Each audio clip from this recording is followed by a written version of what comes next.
14 अगस्त 1977 दोपहर का वक्त था। इजराइल के विदेश मंत्री मोशे दयान नई दिल्ली पहुंचे थे।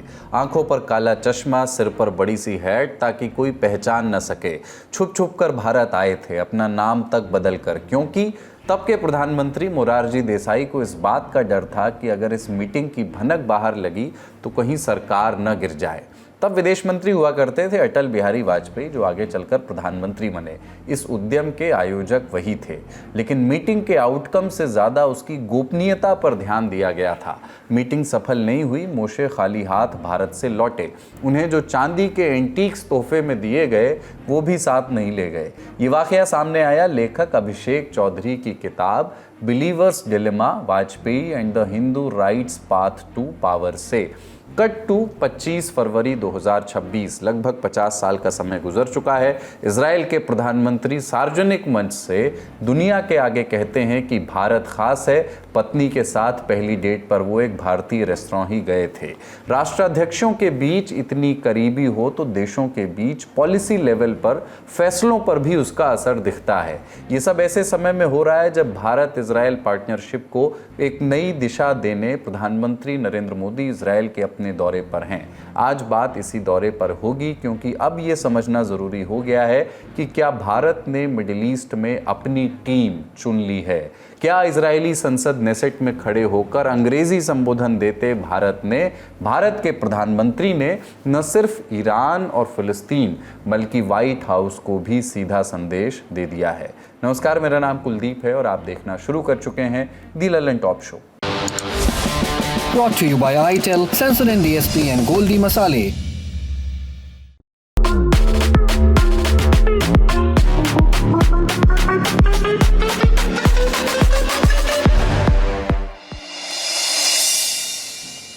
प्रधानमंत्री नरेंद्र मोदी 25 फरवरी को इजराइल पहुंचे। प्रधानमंत्री के तौर पर दूसरी बार।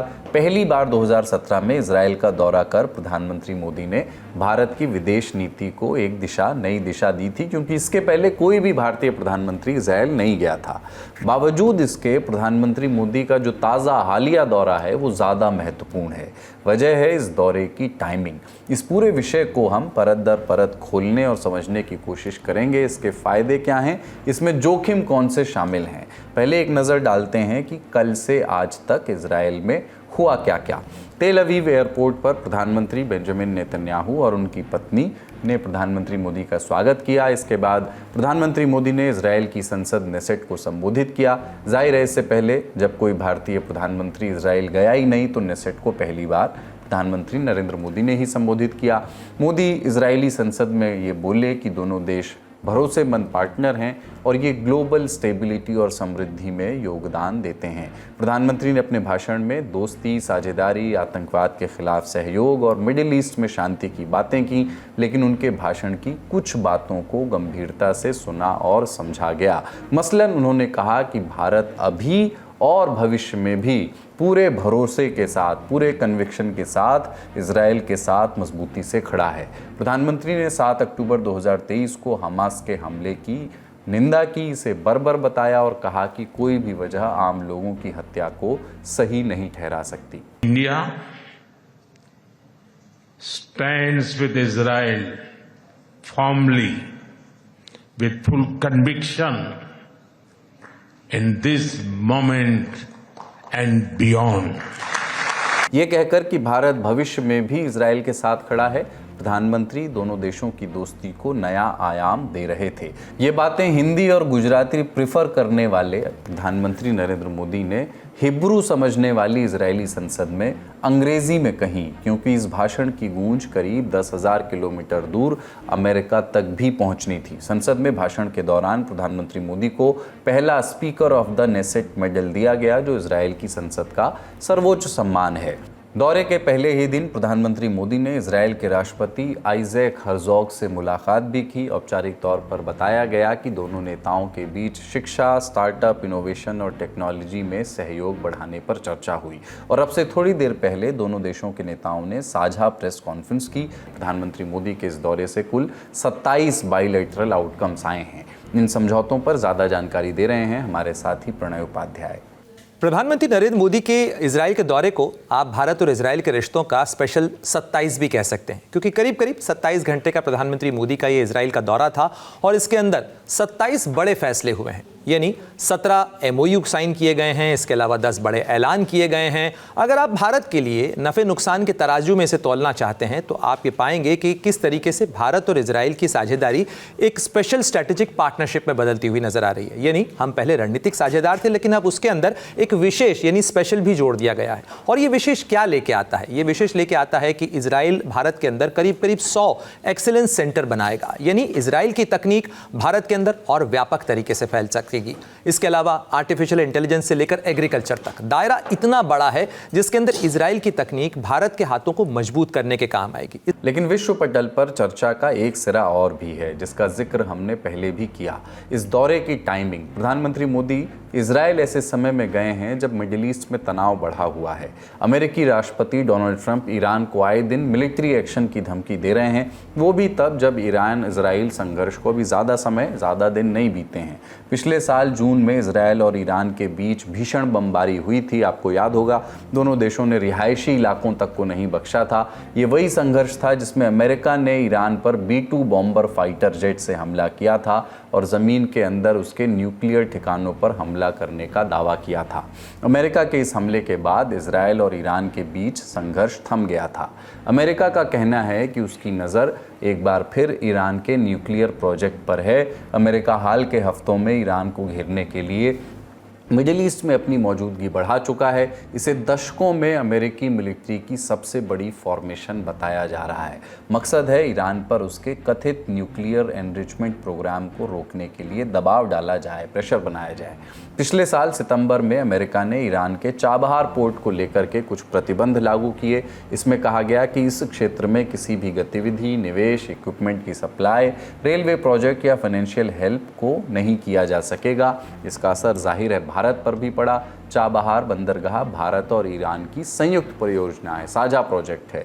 इसका मकसद क्षेत्रीय संपर्क और व्यापार को मजबूत करना है।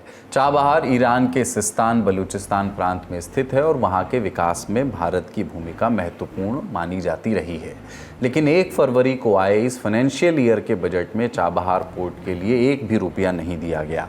पिछले कुछ वर्षों में भारत हर साल इस प्रोजेक्ट के लिए 100 करोड़ रुपए अलग रखता था। हालांकि विदेश मंत्रालय के दस्तावेज बताते हैं कि सरकार ने इस प्रोजेक्ट के लिए ग्रांट रिवाइज करते हुए 400 करोड़ रुपए कर दिया था, लेकिन इस बार एक भी रुपया अलॉट नहीं किया गया। ईरान के विदेश मंत्री अब्बास अरागची का इस विषय पर बयान भी आया। इंडिया टुडे को दिए एक इंटरव्यू में उन्होंने कहा कि चाबहार पोर्ट प्रोजेक्ट के लिए इस साल कोई फंड न देने का भारत का फैसला नई दिल्ली और तेहरान दोनों के लिए निराशाजनक है। ये ईरान की बात हुई। अब फिलिस्तीन पर नज़र डालते हैं। इजराइल की बमबारी में लगभग पूरा गज़ा खंडहर में तब्दील हो गया। बर्बादी और भुखमरी की तस्वीरें आईं तो दुनिया भर में आलोचना हुई। तब इजराइल और फिलिस्तीन के बीच सीज़ फायर पर बात हुई, जिसे यूनाइटेड नेशंस ने अप्रूव किया।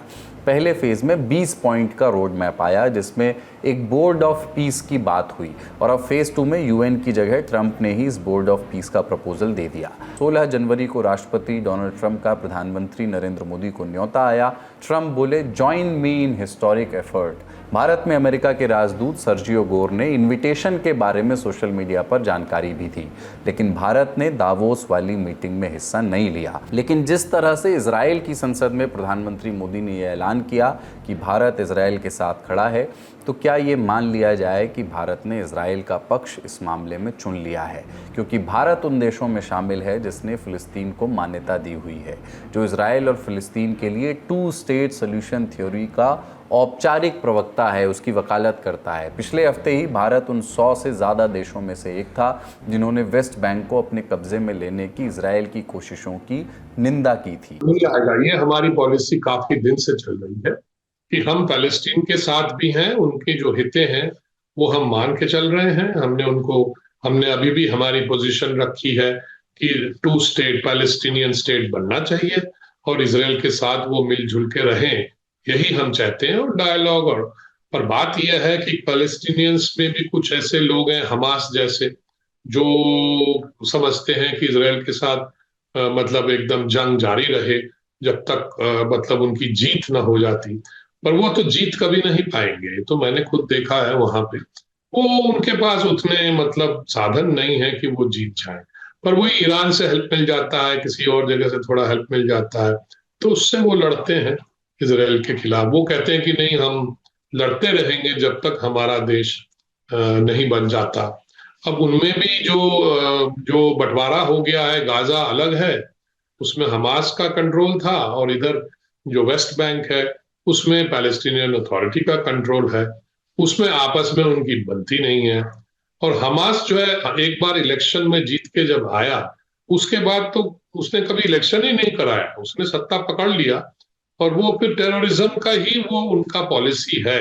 बात इजराइल और फिलिस्तीन की हो रही है। हमने शुरुआत में इस बात का जिक्र किया था कि 1977 में कैसे इजराइल के विदेश मंत्री को छिप छिप कर भारत आना पड़ा था, लेकिन बीते कुछ दशकों में भारत ने इजराइल के साथ दोस्ती के नए मकाम छुए हैं। इस दोस्ती का श्रेय लोग भारतीय जनता पार्टी और प्रधानमंत्री नरेंद्र मोदी को देते हैं, लेकिन ये कहना भी सही नहीं होगा कि कांग्रेस के समय सरकारें इजराइल के खिलाफ रहीं। भारत और इजराइल के बीच राजनयिक रिश्तों की शुरुआत ही कांग्रेस के प्रधानमंत्री नरसिम्हा राव की सरकार में हुई।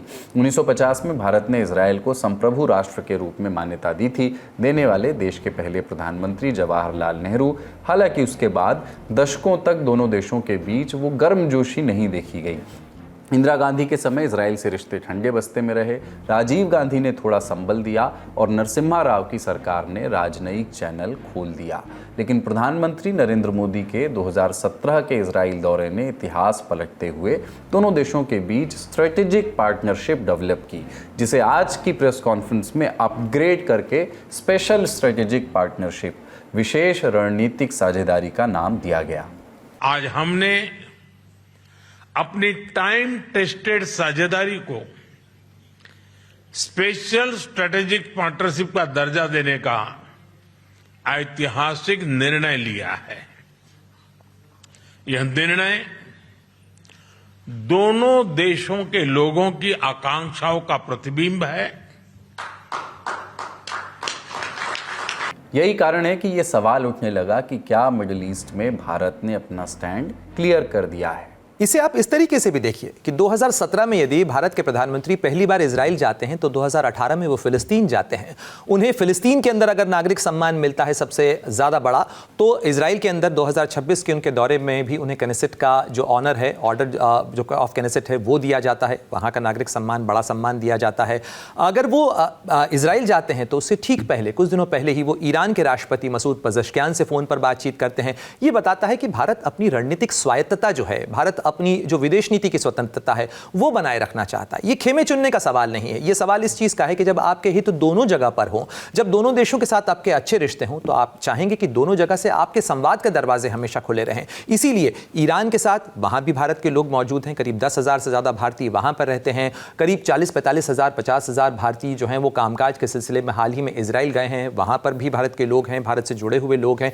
दोनों क्षेत्रों के साथ, दोनों देशों के साथ भारत के बहुत अच्छे संबंध है, और यही वजह है कि भारत दोनों से संवाद के दरवाजे खुले रखता हुआ नजर आता है। और कल से एक शब्द आप खबरों में देख रहे होंगे, डी हाइफिनेशन। कहा जा रहा है कि प्रधानमंत्री मोदी के इस दौरे से डी हाइफिनेशन की शुरुआत हो गई है। कहा जा रहा है कि पीएम मोदी की इस यात्रा ने यह स्पष्ट कर दिया है कि भारत इजराइल, फिलिस्तीन और अरब दुनिया को अलग अलग करके देख रहा है। विदेशी मामलों के जानकार सी राजा मोहन ने अंग्रेजी अखबार इंडियन एक्सप्रेस में अपने लेख में लिखा, इजराइल के साथ भारत के रिश्ते अब एक बड़े बदलाव के दौर में हैं। यूएई के साथ रिश्ते अच्छे हो रहे हैं।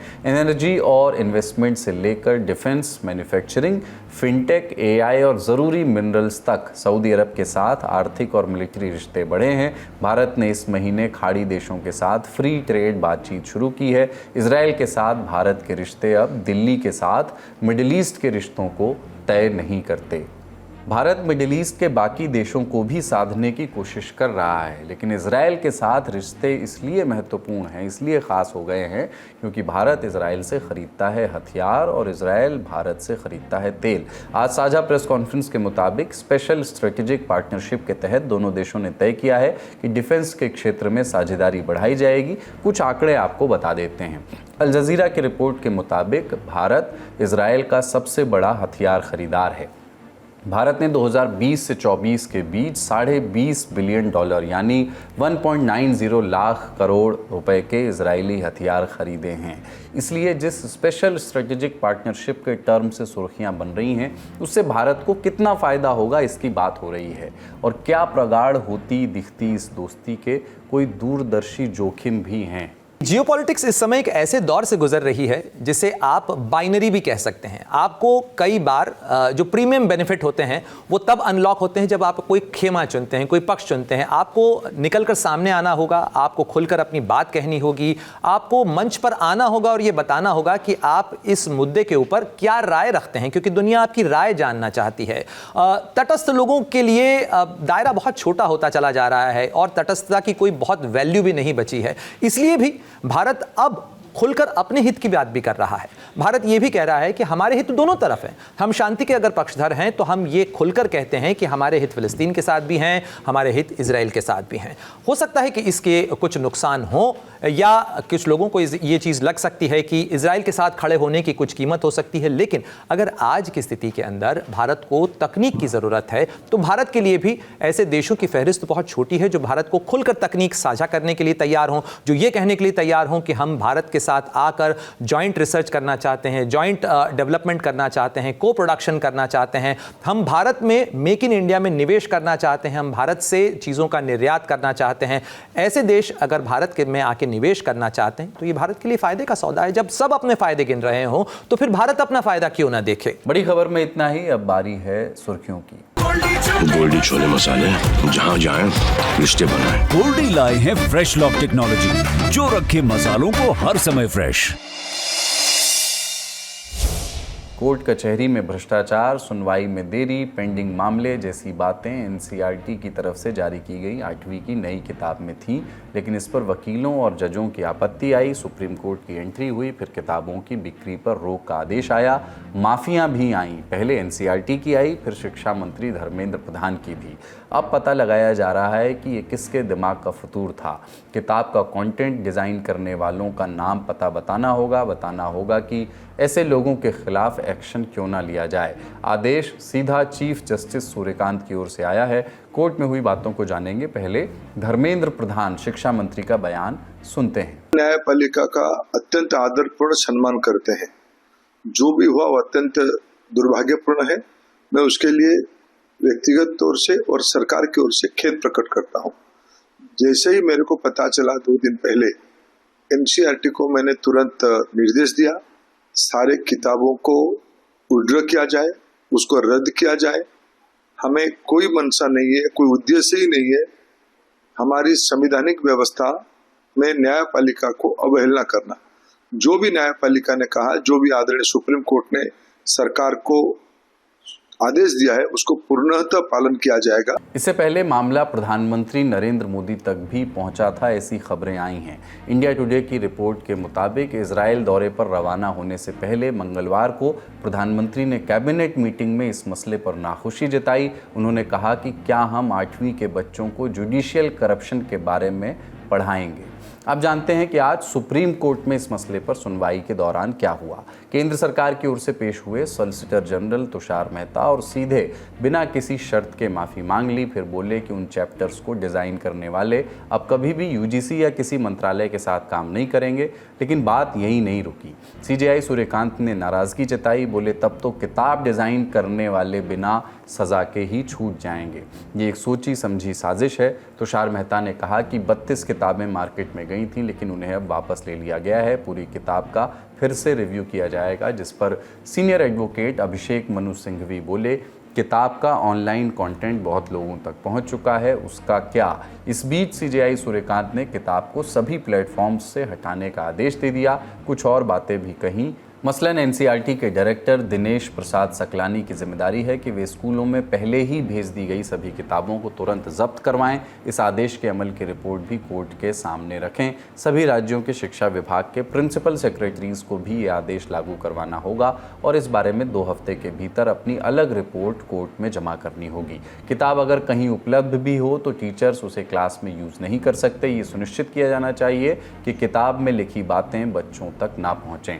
अगर कोई भी व्यक्ति या संस्था इस किताब को फैलाने और बांटने की कोशिश करेंगे तो इसे अदालत की अवमानना माना जाएगा और सख्त कानूनी कार्रवाई हो सकती है। एनसीईआरटी डायरेक्टर उस चैप्टर को बनाने वाले नेशनल सिलेबस बोर्ड के सभी सदस्यों के नाम और उनके बारे में जानकारी दें। साथ ही उस चैप्टर पर हुई मीटिंग्स के रिकॉर्ड अगली सुनवाई में पेश करने होंगे। इसके अलावा स्कूल शिक्षा विभाग के सेक्रेटरी और एनसीईआरटी डायरेक्टर को शो कॉज नोटिस भेजा गया है। उनसे पूछा गया है कि उस चैप्टर के लिए जिम्मेदार लोगों के खिलाफ कानून के तहत कार्रवाई क्यों न की जाए। मामले की अगली सुनवाई 11 मार्च को होगी। इस मसले पर विपक्ष की भी प्रतिक्रिया आई। कांग्रेस सांसद जयराम रमेश ने सुप्रीम कोर्ट की नाराजगी को जायज़ ठहराया, मामले की जाँच की मांग की। अगली सुर्खी, कनाडा के प्रधानमंत्री मार्क कार्नी कल यानी 27 फरवरी को भारत आ रहे हैं 4 दिनों के लिए। पहले 2 दिन मुंबई में रहेंगे, उसके बाद दिल्ली में। 2 मार्च को प्रधानमंत्री मोदी से हैदराबाद हाउस में मुलाकात करेंगे। व्यापार और निवेश पर चर्चा होगी। भारत कनाडा के बीच अलग अलग सेक्टर्स में हुए विकास का लेखा जोखा टटोला जाएगा। ये मुलाकात दोनों देशों के लिए अहम है। कार्नी मार्च 2025 में कनाडा के प्रधानमंत्री बने थे। इन 10 महीनों में पीएम मोदी के साथ ये उनकी तीसरी मुलाकात होगी। साल भर पहले तक दोनों देशों के बीच डिप्लोमेटिक संबंधों में तनातनी थी, इतनी कि एक दूसरे के डिप्लोमेट्स को निकाला जा रहा था। लेकिन कार्नी के प्रधानमंत्री बनने के बाद से संबंधों में सुधार आया है। जानकार भी कार्नी की यात्रा को पॉजिटिव नज़रिए से देख रहे हैं। विदेश मामलों के जानकार हैं डॉक्टर ब्रह्मा चेलानी। उन्होंने एक्स पर लिखा कि कार्नी की भारत यात्रा दिखाती है कि दोनों देशों के बीच सहमति बन रही है, यही कि एक दूसरे के अलग रहने की कीमत बहुत ज़्यादा है। ट्रूडो के कार्यकाल की कड़वाहट अब खत्म हो रही है। दोनों देश अपने हितों पर ध्यान दे रहे हैं। कार्नी की ये यात्रा वैश्विक स्तर पर मची जियोपॉलिटिकल उथल पुथल के संदर्भ में भी अहम मानी जा रही है। पिछले महीने ही उन्होंने वर्ल्ड इकोनॉमिक फोरम में वायरल स्पीच दी थी, जिसे ट्रंप की मनमानी के खिलाफ स्टेटमेंट के तौर पर देखा गया था। उन्होंने ट्रंप का नाम लिए बिना कहा था कि कुछ देश और उसके राष्ट्राध्यक्ष वैश्विक कायदे कानूनों की धज्जियां उड़ा रहे हैं। ऐसे में ज़रूरत है कि मिडिल पावर वाले देश आपस में सहयोग बढ़ाएं। यही सहयोग एक नया और बराबरी वाला वर्ल्ड ऑर्डर बनाएगा। और अब कार्नी के पास अपनी इस स्पीच को अमली जामा पहनाने का असल मौका है, क्योंकि भारत के बाद उन्हें जापान और ऑस्ट्रेलिया के दौरे पर भी जाना है। 22 और 23 फरवरी की दरमियानी रात दिल्ली की जवाहरलाल नेहरू यूनिवर्सिटी यानी जेएनयू में एबीवीपी और लेफ्ट संगठनों के बीच झड़प हो गई। फिर हिंसा हुई। दोनों तरफ से एक दूसरे के खिलाफ मारपीट, हिंसा और धमकाने का आरोप लगा। कुछ स्टूडेंट्स इस हिंसा में घायल हुए। इसी के बाद लेफ्ट संगठनों ने 26 फरवरी को मिनिस्ट्री ऑफ एजुकेशन तक जुलूस निकालने का अल्टीमेटम दिया था। हालांकि सुबह से पुलिस ने बैरिकेडिंग करके सैकड़ों पुलिसकर्मियों, सीआरपीएफ, आरएएफ के लोगों को तैनात करके छात्रों को गेट पर ही रोक लिया। जेएनयू में फिलहाल हालात कैसे हैं, बता रहे हैं हमारे साथी पत्रकार रजत। 26 फरवरी को जितने भी लेफ्ट के संगठन थे उन्होंने कॉल दिया था कि हम जेएनयू कैंपस से मार्च निकालेंगे मिनिस्ट्री ऑफ एजुकेशन तक। हालांकि सुबह होते ही पुलिस की मुस्तैदी यहाँ पर हो गई। सीआरपीएफ, आरएएफ की टुकड़ियाँ यहाँ पर आ गई, तमाम बसें आ गईं और पुलिस भारी बल पर यहाँ पर मौजूद था और किसी भी स्टूडेंट को यूनिवर्सिटी कैंपस का गेट नहीं क्रॉस करने दिया। तमाम लेयर्स की बैरिकेडिंग थी। तो ये उसके बाद जब छात्रों ने आगे बढ़ने की कोशिश करी तो पुलिस ने उन्हें खदेड़ा और तमाम लोगों को डिटेन कर लिया गया है। इससे पहले 22-23 नवंबर को समता मार्च निकाली जा रही थी, जिसके दौरान लेफ्ट के संगठनों ने आरोप लगाया कि एबीवीपी की ओर से पत्थरबाजी हुई है। हालांकि वही आरोप एबीवीपी की ओर से लगाया कि लेफ्ट के संगठनों ने उन्हें बाथरूम से निकाल कर पीटा है। आज जिन छात्रों को यहाँ से डिटेन किया गया है उनकी अभी कोई खोज खबर नहीं है। उन्हें थानों में डिटेन किया गया है और यहाँ पर अभी भी छात्र बैठे हुए हैं जेएनयू कैंपस में। उनकी मांग है कि उनके दोस्तों को रिलीज़ किया जाए, वरना ये रात भर ऐसे ही बैठे रहेंगे। तो अभी ये स्थिति है। पुलिस यहाँ पर मौजूद है, छात्र यहाँ पर मौजूद हैं, कुछ लोग हैं जिन्हें थाने में डिटेन किया गया है और आरोप ये भी लग रहा है कि पुलिस ने अंबेडकर के अंदर पोस्टर्स को फाड़ा है। जो भी उसको लेकर भी छात्रों में आक्रोश है कि पुलिस माफ़ी मांगे आके। एक मुद्दा ये भी है कि ये लोग वीसी से भी माफ़ी मांगने की बात कह रहे हैं, क्योंकि वीसी ने, इनका आरोप है कि वीसी ने एक पॉडकास्ट के दौरान आपत्तिजनक टिप्पणी की है। आज का ललन टॉप शो यहीं तक। अपना और अपनों का ख्याल रखिए। देखते रहिए दी ललन टॉप। शुक्रिया। शुभ रात्रि।